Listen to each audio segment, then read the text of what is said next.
So a few episodes back, we interviewed each other. Alana interviewed Steven. Steven interviewed Alana. And today we wanted to dive in to kind of what do our weird, abnormal days look like? Yeah, what does our day look like? Is it the weekends, the day-to-day? Because, we talked about what we kind of do individually and talked about a little bit of our love story. But, what does a day in the life look like for the Mizells? It's kind of terrifying. It is terrifying. Perfect. Welcome to the Mizell Show. An inspiration for a new generation.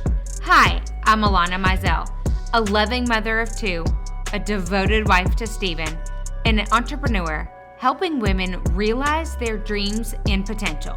And I'm Steven Mizell, caring father of two, a devoted husband to Alana, and a driving force to help young men prepare for life after college football.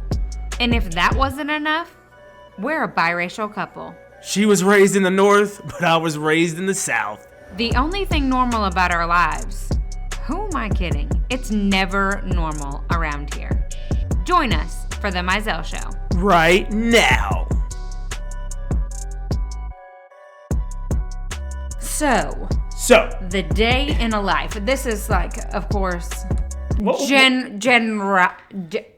generally speaking. So if we were to do a a point of view camera kind of thing, in which you put one of our blinks in this house. You house. put the time on, what time do they wake up, and what does a day in a day look like? Mm-hmm. It's never the same. It's not the same, but we do have some things that we do every day. Yeah. Every day. Well, Monday through Friday. Monday through Friday. Saturdays are flexible. But as you know, if you are a parent, the kids under probably 5, you have no idea what their day is going to look like in terms of when they're going to wake up. We do a pretty good job of the nighttime routine. But yeah, so what does a day look like? So, Steven, when does your alarm clock go off? My alarm clock goes... And I have to ask him because I'm not awake. She's not awake. My alarm clock goes off every morning, Monday through Friday, generally speaking, because as you know, working in college athletics... No, they don't know. You said as you know. But they listen to other episodes. Okay, so I work... Okay, working in college athletics. Working in college athletics. You have a season and an off season. So we'll go through, a day in the life during the season. Okay, so you are a football coach. Well, he's the director of player relations. He's not an on-the-field coach. I'm not on the field coach. That's another whole, if you have more questions about how the NCAA does go that. back to the other episode and you can learn more about my role, right? I mean, yeah, but there's 11 coaches. It's 11 on-the-field coaches. Right. But so that's just rules. Okay. I'm part of the support staff. That's it. Part of the support staff. So in season means what? In season means what months? In season would say August, generally through the goal is January, the college national championship. That's it. Usually. But December. Yeah. End of December. A safe bet is August, beginning of August through December is in season for majority college football programs. Okay. So aside from camp, yes, when you guys start, which the hours are all over the place. Yeah. So let's really go. Okay, real season practice starts. What time does Steven Mizell get up? Typically Monday through Friday. So if we have a regular season, how the season's going. Usually the week's preparation. Game is on Saturday. The alarm clock usually goes off at 3:15. 3:15 in the morning. You got to get up and get after it. Some of you haven't even fallen asleep yet, or you've been watching The Undoing on HBO Max, or watching and just fell asleep. What was the one? The Netflix one with Shonda. Oh, Bridgerton. Oh, the Bridgerton. Yeah, the Bridgerton. So good. Anyway, so some people are just going to sleep. Some people are kind of waking up for a potty break at 3:15 and going back to sleep. Yeah. But I am waking up at 3:15. The alarm clock goes off. Through all the things that happened with COVID, I am grateful for ATC Fitness. Shouts out to them. They are 24 hours a day, so it's they're local to here though, right? Aren't they Mid-South? Yeah, they're only in the Mid-South. So it's a 24/7 gym. Yes, and till this day, we don't know what ATC stands for. I have no idea what that stands for. I said Anytime Fitness, and also no, that wouldn't spell. Doesn't spell that. Yeah, I don't know what ATC stands for, but we're grateful. We're grateful. 24 hours, so 3:15, usually wake up, and usually between 3:15, 3:45, I try to have like some quiet devotional time while my pre-workout kicks in. What does devotional time mean to Stephen? Devotional time means for Stephen is that I usually, not always, I'm doing a Bible study on the Bible app. Okay.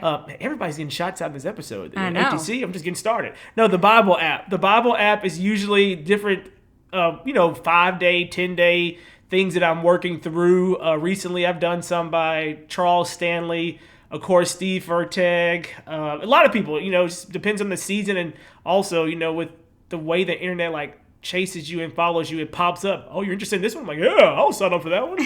How'd you know I was feeling like that? Oh, Alexa heard you. So after that, I then leave the house by 3:45. Luckily, ATC is very close to our house, so it takes a good 5 minutes to jet down the road. Depending on the day, the workout is usually about an hour. How many people are in ATC when you get there? Oh, so I didn't tell you this, but like we changed ATCs recently, and we have I give nicknames for my people in the gym with me. Because you don't talk to them. I don't talk to them. Believe it or not, when I'm in the gym at the time, I'm an introvert. Don't talk at all. So there's usually 3 people in the gym with me. We have the runner. The chick runs for like an hour and then does the elliptical for 30 minutes, then does the elliptical backwards for 30 minutes. Like she does nothing but cardio. She does nothing but cardio. Nothing cardio. She's at there. least in that visit to the gym. She may come back and do weights later. She could do weights. I'm not gonna judge her, but I call her the runner. Okay, she's the runner. She's the runner. Then I have Mr. Dreadlocks. Okay. His dreads are like down. Does he have dreadlocks? Yes, he has dreadlocks. And his dreadlocks are like they look very inconvenient to him, but he gets it in. I have Mr. Dreadlocks, I have the runner, and then I have the creeper. The creeper. I was not expecting that. Yes. And so this guy creeps around the gym and does like a fraction of a workout at each machine. Like he literally, I feel like he goes to every machine and like does one squat and then he jumps at 3:15. 3:15. Like I don't know if he's a creeper, but like he literally creeps around. Like I always like look around. Like, so you're not thinking like creeper as in like, oh, he's weird, but creeper as like he creeps around the gym doing different things. I say he creeps around the gym. He just so I creep. Yeah, you can't sing too much. No, you can't. Anyway, I call him the creeper because he like literally creeps and does, like he's like no, in my opinion. As I watch him, he has no method to his madness. It's like He's here, he's there. He'll do the treadmill for like 30 seconds, and then he'll hit the bike, and then he'll do a stair climb. I'm like, dude, what are you doing? But I guess every day he does a creeper total body workout. So those are the creeper total body. The creeper total body workout. You think that he'll put that down as like do like an ebook on the creeper total body? But I've never spoken to any of these people. I just get in and I do my workout and I leave. It's about an hour. An hour is the time frame. So you're home by 5. Usually 4:45, 5. Yeah, 4:45, 5. Awesome. So that's not when I wake up. No, that's not when Alana wakes up. Nope. So then Stephen comes back and he makes the lunches. Well, first. Oh, I'm so sorry. Also, every morning, a little tidbit to you guys, the husbands out there. Make sure you send your wife a message in the morning. Let her know that, hey, you're at the gym or you're doing okay and you're thinking about her when you woke up. Like, send a little tidbit. Like, we get so consumed with this assuming how a person knows how you feel. But I guess if we go through our podcast, we always try to talk about some benchmarks. So the benchmarks for this giving you guys the day in the life of Stephen is the first benchmark is the little things.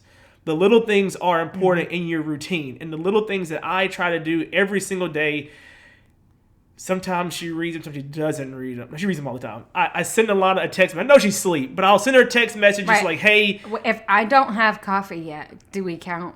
Like, I got to reread it later. Well, long story short, it's the little thing. So one little thing that I try to do every single morning is send Alana a text message, recapping the day before, or if I know she's got a lot going on with her company Saint the next day, try to give her a little bit of motivation. Of course, she gets tired of hearing motivation for Stephen. So the little things are important in your routine that you do. So, yes. I come home, and then usually Alana's, waking up. Steven. How do you wake up, Alana? Steven's alarm goes off and he like hits the floor and goes. Alana wakes up, hits snooze. By the way, if you have an iPhone, your alarm snoozes for 9 minutes. Yeah, she knows a 9-minute If rule. you're curious, it's 9 minutes. And I snooze for way too many times. How long do you actually snooze? It depends on the day. Okay. What's the average snooze time for Alana? At least 30 minutes. Minimum. So 30 divided. So it's like, that's 3 snoozes you hit a day, usually. Yeah, at least. Okay. At least. That's not too terrible. Some people like snoozing like hours. I've definitely snoozed an hour before. You snoozed an hour before? Oh, for sure. Oh my gosh. For sure. But like it takes me that long to like, okay, here we go. Here we go. If I had like, what I need to do is put our coffee pot like on my bedside table so I can like turn over and hit it and have my coffee come out and like just, I think I would hit less snoozes if my coffee was ready. No, I don't think so. But then it takes away my thing though. That's true. So as I wake up, which takes a century and a half, Steven brings in my breakfast and my coffee.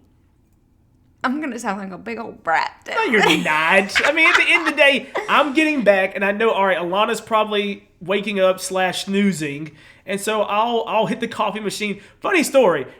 I, A, don't drink coffee, and B, I never knew how to make coffee until I met Alana. Like, in our first few years of marriage, you're like, do you know how to do this? I'm like, no, I don't know how to make coffee. It was right after when I was pregnant with Adele is when you started bringing in my breakfast. Yeah. Because you were like, oh, this girl's already struggling. Let me bring her in the coffee. And if I can already do some, I did not know how to make coffee. So making the coffee is one thing. So every morning I'll come in and get the coffee going. Mm-hmm. There's days when the barista gets fired, but most days she appreciates the coffee. That's not true. He never gets fired. He just gets ooh, this is what strong. is it? 6-month evaluation. yeah, my evaluation. But shouts out to on the shout out Keurig. It makes it a little bit easier on me these days to kind of put the Keurig in. Keurig. Keurig. You know he's not a coffee drinker when he doesn't know the word. Is it Keurig? Keurig. Keurig. What? The K cups. There you go. Those guys. There you go. So when I get up, it takes me a while. Usually Steven gives me the updates on like what he's learned between 3 a.m. and 5-ish. And I'm like, why has so much happened in 2 hours? Yes. Then I have a gratitude practice that I do to start my morning. And I started doing a gratitude practice, it was almost 2 years ago because we'll tell you about that later. But I read this book called The Happiness Advantage, and it's all about gratitude practice. And it was based off of a study for Harvard students as to why they aren't happy. And so it was super interesting. And one of the biggest things was implementing a daily gratitude practice. And it doesn't have to be big. It can be small. Target even has some journals that have prompts, which is what I've been doing. I'm almost through with the journal, so I'll have to figure out what we're going to do next. But I do try to switch it up because I am super, super, super A-type. So one of the biggest things that I've found is for a while I was doing Rachel Hollis's gratitude practice. And what that did was just made me check boxes. So as a perfectionist, when you just check boxes, that's not really the point of the gratitude practice. So I would challenge you to change them up quite frequently, just so that way you're kind of giving your brain a little bit of a shock. And not just like, okay, the gratitude practice is done, now let's go on to the next thing. And so that's kind of me every facet of my morning, really my whole day. Because I also switch up my workouts because of that same thing. I am conditioned to overwork, things like that, just based off of how I grew up. And so I have to consciously think about, is this workout actually fueling my body, my mind, and all of those things, or am I just doing it to check a box to say that I did a workout today? Did you know that I sell makeup? Not only do I sell makeup, but the makeup that I sell is 3D makeup, which allows you to highlight and contour your face in a super simple compact. As a mom, I could not survive without my simplified routine. Not only that, but it's exactly what you need. Exactly when you need it, all in one spot. Go ahead and check out Alana Mizell on Instagram or alanamizell.com to learn more.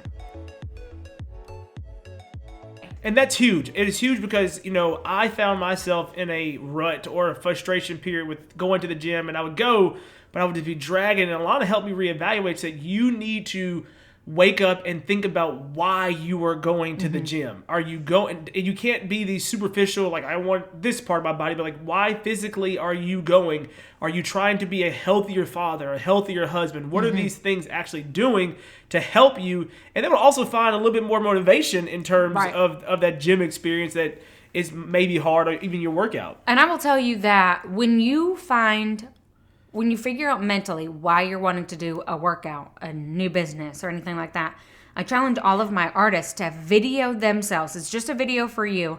Video yourself telling you why you started something. Sorry, guys. This is point number 2. If you want to know, we have the little things, as we mentioned earlier, that you got to do. And also, everybody has the whole theory of find your why, but Alana's philosophy on the why piece is important. So number 2 is why. Why? So film yourself telling yourself why you did it, why you started the health journey, why you started the business, because inevitably it is going to get difficult. It is going to get difficult. You're going to want to quit. And the difference between you quitting and keeping moving forward is hearing yourself reiterate why you started. And explain to them why. I mean, because I had this philosophy of writing it down. And writing it down is good, but everybody might lose the paper. But what about the videotaping that you find your team was so... What does watching the video do for them? That was changing. Yeah. So when you watch yourself articulate your why, you have the ability to put your own body back to where you were when you filmed it. So just like Sarah McLachlan's dog videos and everybody then wants to go buy a dog. I mean, like when save a dog. You have that empathy, but then when you watch your own heart, your own self, articulate why you started something, you are more likely to be able to put yourself back to where you started and stay motivated. And the reason that I say you don't have to share it, if you want to share them, share them. But I say you don't have to, because if you're going to do this, I want you to get to a point of vulnerability. Yes, is it great for you to want to lose 10 pounds? Absolutely. If you want to do that, more power to you, sister, brother, whoever you are. But why? Is it so that you can run around with your kids more? Is it so that you can move more freely? Is it so that you can find your size at the store? Those type things. You've got to dig deeper. Is it because you have chronic high cholesterol in your family or whatever it might be? Same thing with starting your own business. Same thing with deciding to go into a completely different career field like Steven did. Steven and I have to constantly remind ourselves when things get hard with player relations, because it's a crazy world, why did we want to do this? What is the impact that you are making that is going to change your world or the world of somebody else? It's the ripple effect of it all. So definitely video yourself. And as your why adapts, do the video again. As you realize that, okay, I've hit that goal where I started. Now my why is this. Yeah. And I think that's extremely important. That's why that's why the gratitude practice is so important for her. And so once I come in, I give her the coffee, I know that next 30 to 40 minutes, as much as possible, I have to let her be. That means I'm not going back and knocking on this or asking questions. It's when I deliver the coffee, if anything is urgent, we handle it then. If not, she needs that time. And shouts out to Alana. She recently started doing yoga. Okay, wait. Let's go back. So that wasn't like an automatic discovery in our marriage. Oh, no. We moved somewhere else. We moved in March. April. And before that, we had a different house that had more rooms in it. We live in more of an open floor plan now. And so I could kind of hide. Yeah. And so what we learned very quickly in this house is I can't hide, and I like to hide. I know it seems like I'm very extroverted, but if I don't have my introvert reflection time, I am useless. Utterly useless. Yeah. And so there were a few times. Oh, it's a few times. I may or may not have flipped out. Yeah. At even just Steven making lunch, it's like, can you not be quiet? Yeah. I mean, it's the little things. Back to the little things. You have to look at your routine and see what's going to work out best, because I thought, hey, she's having her time to herself, but if I'm talking or doing things or moving around, she's not having that pure time to herself. Right. And so now I know, hey, when I come home from the gym, I'm going to slide that coffee, I'm going to slide her that breakfast, and then we're going to have that time because it's important for her to start her day off right. Like me going to the gym and having my devotional is the goal to have my day the way we want to start off. So while Alana's doing her morning devotional time, I'm usually back in the kitchen and making the kids lunch. We try to plan out all our meals on Sunday. Of course, when you have a 5-year and a 2-year-old, sometimes they tell you what they want and don't want. But at the end of the day, they open their lunch and they better eat because they ain't got nothing else. Right. That's so, my favorite time of day. I'm like, sucker. And so, she's usually, when she's doing her devotional, I am making the lunches.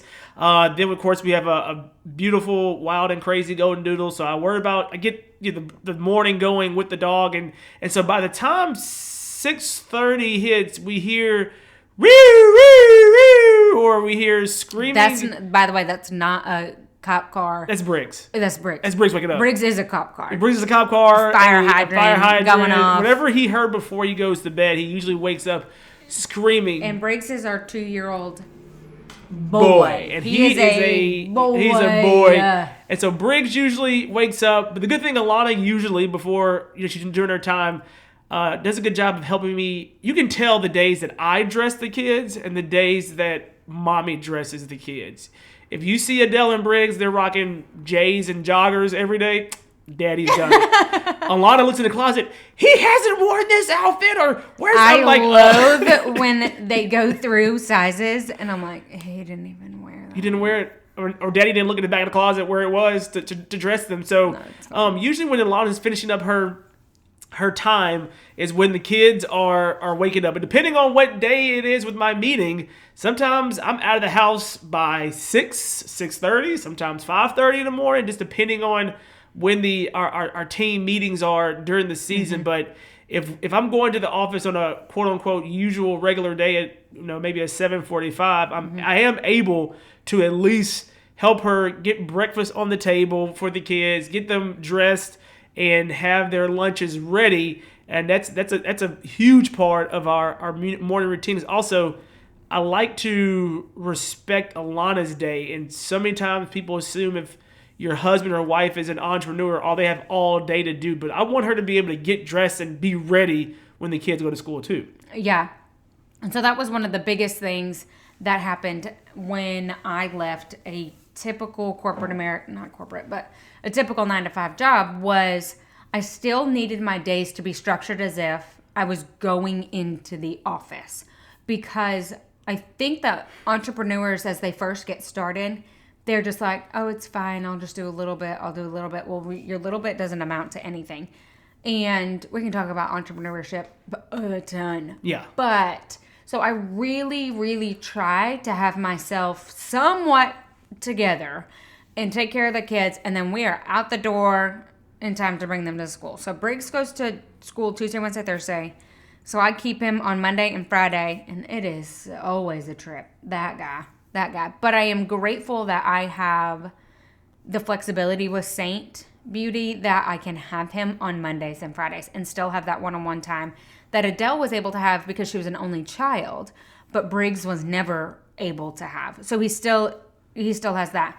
So my day as an entrepreneur changes rapidly, and we'll kind of go into what our actual jobs look like on other episodes, but collectively we come back together as a family around 4:35. Yeah, I get the kids at like 3:15, I think is when school ends. Yeah, and depending on the day with me, usually 4:35 I'm back in the house. But again, it depends on the schedule. But let's say this day we're back home at 4:30 or 5. Let's just say dinner is on our tables around 4:30 because Briggs is a senior citizen and has to eat at 4:30 or else he loses his mind. We sometimes push him to 5, but it's very rare. Very rare. Like, brother better have a thick snack. Briggs will literally eat dinner, and the crazy thing is we will eat dinner around 4:30, 5, mostly 4:30, and then he is good until bedtime. Right. You would think he would be hungry again, but no, he packs it in. He definitely packs it in, and so. But so Stephen mentioned that he'll come home around 4:30 or 5, depending on the night. One little glimpse into athletics that you may not know: as a wife, you never count on what time your husband's going to be home. Yeah. Like, Steven tries to get here at 4:30 or 5 so that he can be here for dinner. But one of the biggest things that I've learned over the last couple of years is just expect the unexpected and be okay with it. Yeah. Because if Steven says he can't be home for dinner, that means he really can't be home for dinner. Yeah. And even when that happens, it's all about, again, we talked about the little things and the why, but you have to use and hone in on those communication skills when those schedules change, when those things happen. And, once we get here to have family time, we try to both protect the family time. And the dinner table is as sacred as we can make it. And as you know, with both of us, if Alana has a artist or a client or customer that's like wanting to do something really, really bad, or I have a player that needs to call, it's like it can wait to after dinner unless it's an emergency.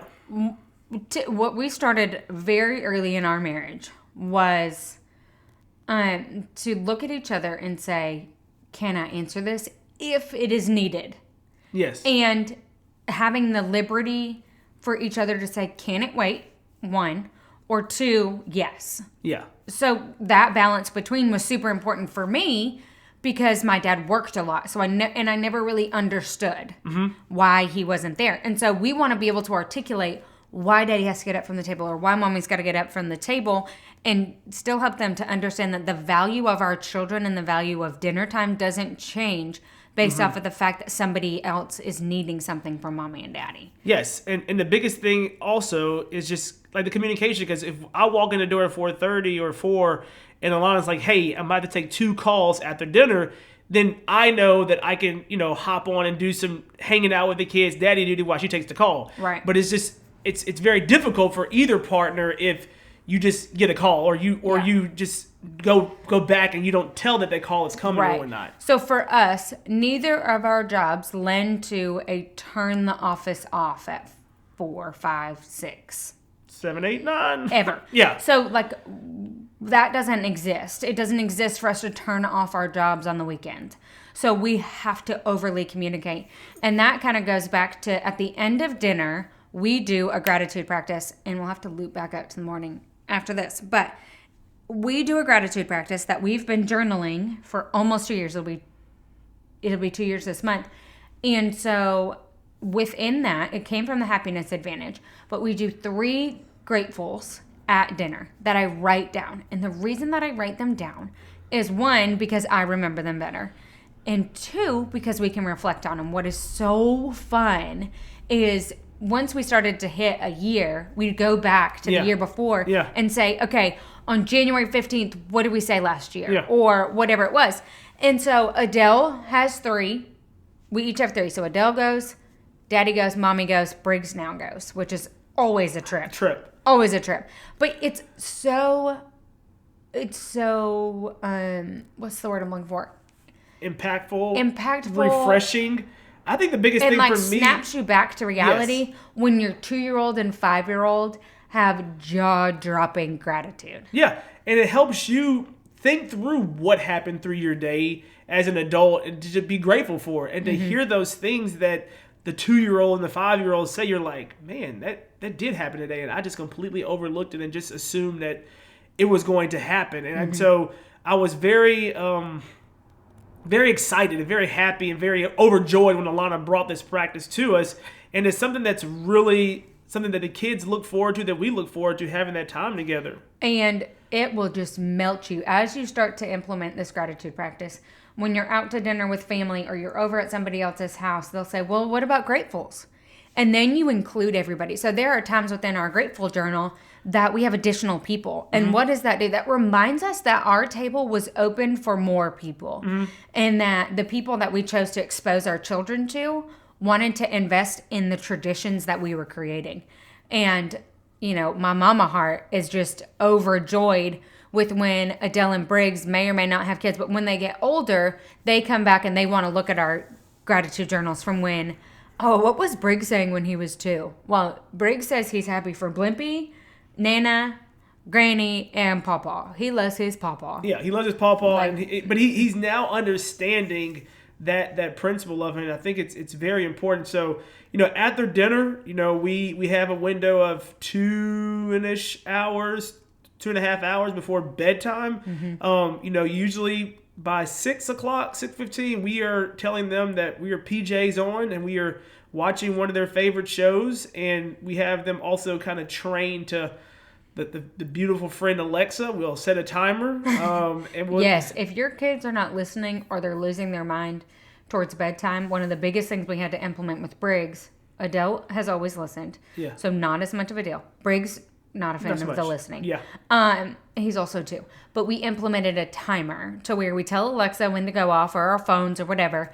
And even now, if I set the timer for I don't know, me to take some baked good out of the oven, he'll go, night-night? Night-night? No, nobody, you don't have to go night-night. Oh, night-night? But it really helps him. And so usually we'll start the post-show night-night routine around 6:45, so they brush their teeth. Something that Briggs just moved into a big bed. Which he won't let anybody else in. Nobody else can get in. Not allowed. He loves his big bed. And so now after they brush their teeth and wash their face, we go to Briggs' big bed. And as a family, we all kneel down and pray. And it's usually Adele wants to take the reins of the prayer. Better believe it. And it's beautiful to hear a 5-year-old pray. And it's just amazing. And so we pray. Briggs will not let anybody put him to bed except for mommy. So sometimes he's got to. Yeah. But on that note, so we start our day and end our day in prayer. So we end our day in prayer, like we just mentioned, at Briggs' big boy bed. But no matter what, we start our day in prayer. Usually we are, almost all the time. I'm in the car with the kids. We are driving to school. Daddy calls. Adele always depicts who prays. And it changes every day. Sometimes it's Briggs, which is always interesting. But that way, they understand that at the root of everything that we do is Christ and the unity of the four of us. So we start our day and end our day that way. The other thing that we do in the morning after we're done praying is whoever prays does their mantra first. Each one of us have a mantra.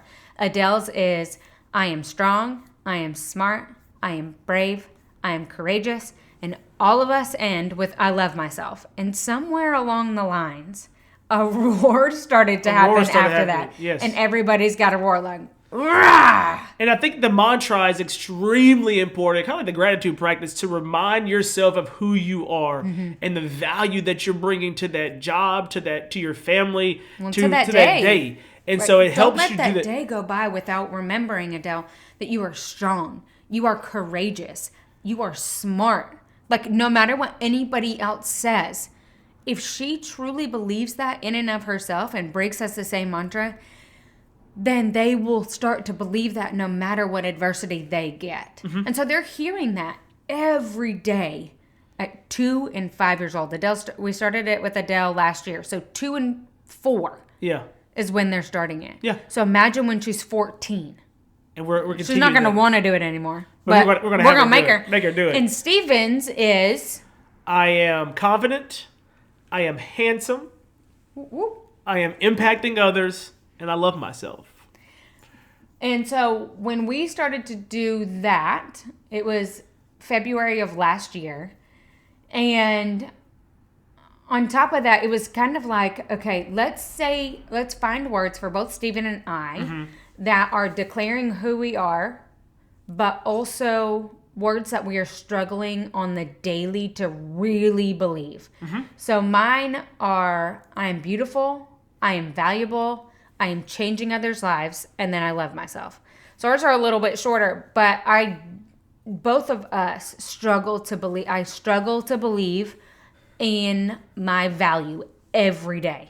That is something I've got to remind myself of. Just like Adele may struggle to believe that she is courageous. Although I see it in her and Stephen may see my value, it's critical to see it in and of yourself, whatever your mantra or whatever you're declaring yourself. Yeah. So that's a day in the life. Day in the life. That's kind of the nutshell. It's a nutshell. Kids go to bed 7, then mommy and daddy usually hang out, read, and we try to put devices down and everything off 8:45, 9, and Alana's brain usually shuts off around 11. Is that accurate? Accurate? Yes. But yeah, that was a day in the life. That's it. Day in the life of the Mizells. Guys, definitely try to implement a gratitude practice. Could be small, right in the morning. And definitely find your mantra. 3 words. I am blank. I am blank. I am blank. Always end with I love myself. And give yourself a roar. Give yourself a roar. When you're just starting, try to look in the mirror and really tell it to yourself. Really tell it to yourself. Guys, if you are loving the Mizell Show, we would be so grateful for you to share it on your Instagram, on your stories, on your feed, however you want to do it. Tell us your favorite quote from these episodes. We're trying to give you glimpses of the quotes in our Instagram page at The Mizell Show. You can also hop over to themizellshow.com. We are so excited to have you guys here. Thanks. Are you loving the Mizell Show? Well, we love you all. And did you know that you can have me and Steven talk to your team or a group of 25 of your friends? All it takes is 25 people showing up on either a Zoom call, a Facebook Live, or really anywhere. Hopefully in person sooner rather than later. But how do you get us? So all you have to do is email themizellshow@gmail.com, or you can direct message us on Instagram @themizellshow.